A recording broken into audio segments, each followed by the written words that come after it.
प्राचीन जंगलों और धुंध से ढकी पहाड़ियों के बीच बसे एक छोटे से भूले बिसरे गांव में एक जीर्ण शीर्ण और ऊंचा ऊंचा कब्रिस्तान था।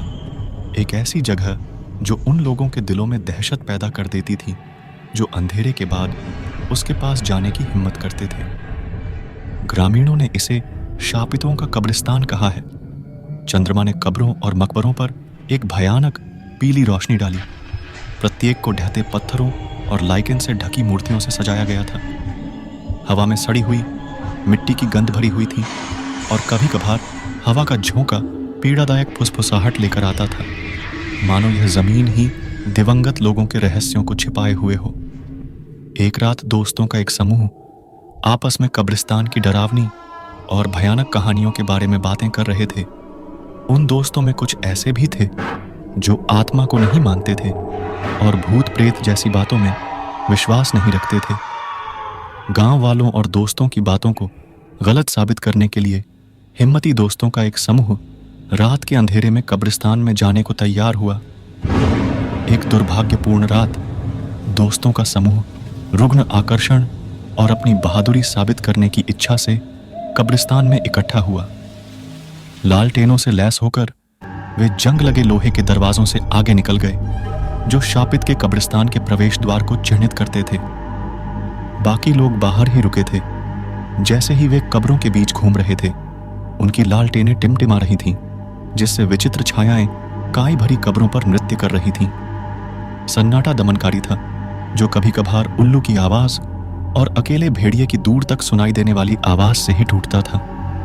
दोस्तों को डरावनी आवाजें और अजीब फुसफुसाहट सुनाई दे रही थी। उनके पीछे जैसे किसी के होने की आहट महसूस हुई। जैसे ही दोस्तों ने पीछे घूमकर देखा, एक साया उनकी आंखों के सामने से तेजी से गुजर गया। दोस्तों की सांसें थम गई। अचानक उनको धरती हिलते हुए महसूस हुई।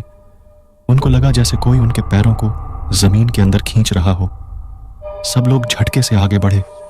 समूह को जल्द ही बाकी कब्रों से अलग एक कब्र मिली जो समय से अछूती लग रही थी। इसका पत्थर खराब नहीं हुआ था और उस पर शिलालेख ऐसी भाषा में था जिसे वे समझ नहीं सकते थे। भयानक जिज्ञासा की भावना से आकर्षित होकर उन्होंने कब्र का भारी ढक्कन खोला, जिससे नीचे एक गहरा काला शून्य दिखाई दिया। जैसे ही उन्होंने अंदर झांका, एक दुष्ट शक्ति आगे बढ़ी और उन्हें अंधेरे के भंवर में घेर लिया। धरती कांप उठी और कब्रों से भयानक भूतियां आकृतियां उभर आईं। उनकी करुण पुकार कब्रिस्तान में गूंजती रही। वर्णक्रमीय भूत हड्डी वाले हाथों से बाहर पहुंचे। उनका स्पर्श जीवित त्वचा पर बर्फ की तरह था।